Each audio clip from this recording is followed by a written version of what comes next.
السلام علیکم ورحمۃ اللہ وبرکاتہ۔ معزز دوستو، ہمارے لوگوں میں، ہمارے معاشرے میں ایک بہت بڑی کمی ہے، بہت بڑی کمی ہے۔ وہ یہ ہے کہ جیسے ہی نوکری ملی، یا جیسے ہی ان کو کچھ پیسہ ملا، یا جیسے ہی وہ وزیر یا ایم این اے بنا، یا کوئی بھی ان کو بڑا عہدہ ملا، تو ان کے رویے میں، ان کے ملنے میں، ان کے اٹھک بیٹھک میں، ان میں بہت بڑی تبدیلی آ جاتی ہے، اور ان کی رشتہ داری میں فرق آ جاتا ہے، ان لوگوں میں اکڑ آ جاتا ہے، ان لوگوں میں انانیت آ جاتی ہے۔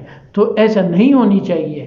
یہ چند دن کے لیے یہ ہمیں ملا ہے، یہ چند دن کے بعد پھر ہم اسی طرح رہیں گے جس طرح پہلے تھے، بالکل ہر ایک حال میں ایک ہی حالت پر رہے، لوگوں کو عام اور نارمل انسان سمجھ کر ان سے ملے۔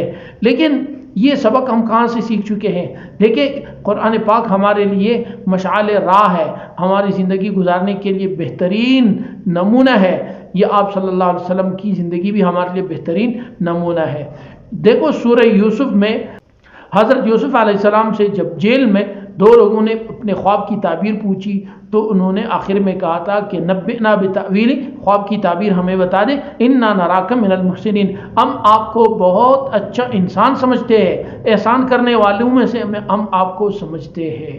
اسی طرح جب حضرت یوسف علیہ السلام کو مصر کی وزارت ملی، وہ مصر کے بادشاہ بنے، مصر کے وزیر خزانہ بنے، تو اس وقت بھی لوگ آپ کے پاس آئے کہ فخذ احدنا مکانا انا نراک من المحسنین، ہم آپ کو احسان کرنے والوں میں سے سمجھتے ہیں، یعنی ہم آپ کو احسان کرنے والا سمجھتے ہیں۔ دیکھو، وزارت ملی اور جیل میں رہے، دونوں صورتوں میں ایک ہی حال ہے، لوگ تعریف کر رہے ہیں، لیکن ہم لوگ بدل چکے ہیں۔ اگر ہم وزارت ملے تو ہماری رویے میں تبدیلی آ جاتی ہے، اکڑ آ جاتی ہے، تکبر آ جاتی ہے، انانیت آ جاتی ہے۔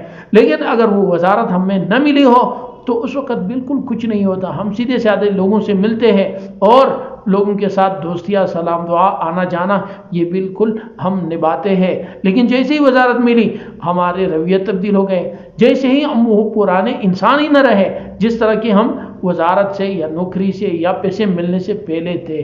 تو اس لیے ہر حال میں ایک ہی رہے۔ یہ قرآن ہمارے لیے مشعل راہ ہے۔ ان آیات سے، اس صورت سے ہم بہت کچھ سیکھ پائیں گے اگر ہم اس پر غور کریں۔ اللہ پاک ہمیں عمل کی توفیق عطا فرمائے۔ السلام علیکم ورحمۃ اللہ۔